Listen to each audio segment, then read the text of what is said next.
Hola, I'm Esmeralda Santiago, and this is my life story. I was born on May 17th, 1948 in San Juan, Puerto Rico. I had a tough childhood as my family was considered part of the lower class. I grew up having a good relationship with my mom, but my mom and dad fought a lot. Although my parents never married, they had 7 children and I was the eldest. We moved a few times when I lived in Puerto Rico, and then we made a big move to Brooklyn, New York when I was 13. It was a huge change as none of us knew English. My parents broke up and my dad stayed in Puerto Rico. Life was difficult in Brooklyn. My mother thought I was not yet a woman and did not give me the freedom that I wanted. Also, I wasn't doing that well in school. In 8th grade, I knew I wanted to be an actress.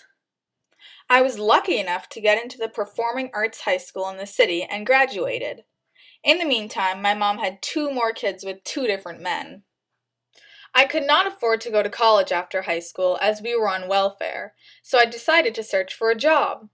My acting career didn't exactly go as planned, so I got a temporary job working for an advertising business. Later, I decided to go to Manhattan Community College. I didn't do that well in math there. My home life was difficult. In the 21 years that I lived with my mother, we moved at least 20 times. My mom had her 11th child, and I had to share a bedroom with at least 3 of my sisters, even though I was over 15. These are 2 of my younger sisters, Delsa and Norma. I studied very hard and I was accepted into Harvard University on a scholarship and graduated magna cum laude in 1976 with a Bachelor of Arts degree. I later went to Sarah Lawrence College and graduated in 1992 with a Master's of Fine Arts degree. I got a few acting jobs here and there in some plays, and I was in a movie, Up the Down Staircase. I also had a few other jobs ranging from a bilingual secretary, a TV producer, and I was on the Radcliffe Quarterly Advisory Board. I wrote some short stories when I was young, but did not realize how much I loved to write until I was 37. One of my essays appeared in a magazine, and a publishing agent saw it and suggested I write a book about my life.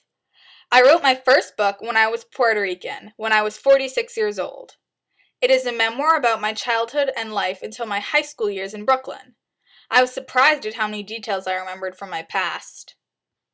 My first fictional novel was America's Dream. I have written many books in many genres: memoirs, historical fiction, realistic fiction, novels, and picture books. I even wrote a sequel to When I Was Puerto Rican, which is called Almost a Woman. It is about my life in Brooklyn and after high school. The reason that I started to write was because of the experience of returning to Puerto Rico after Harvard. I hadn't been back since we left, and I really missed my homeland. Writing for me is relaxing. I get frantic and stressed when I don't have time to write. I write my books in English even though my first language is Spanish. I love to write in my home in Westchester and my second home in Maine. Sometimes people ask me what my most popular books are.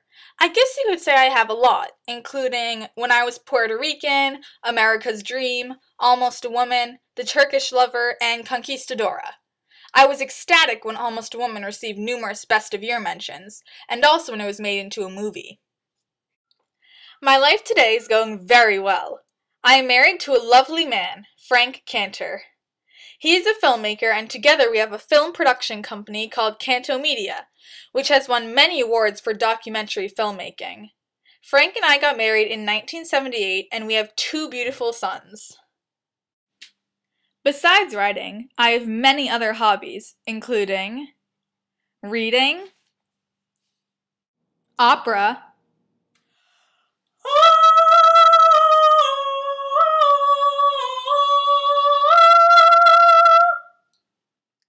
long walks,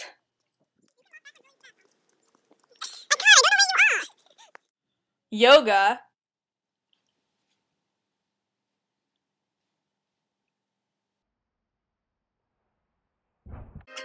and salsa dancing.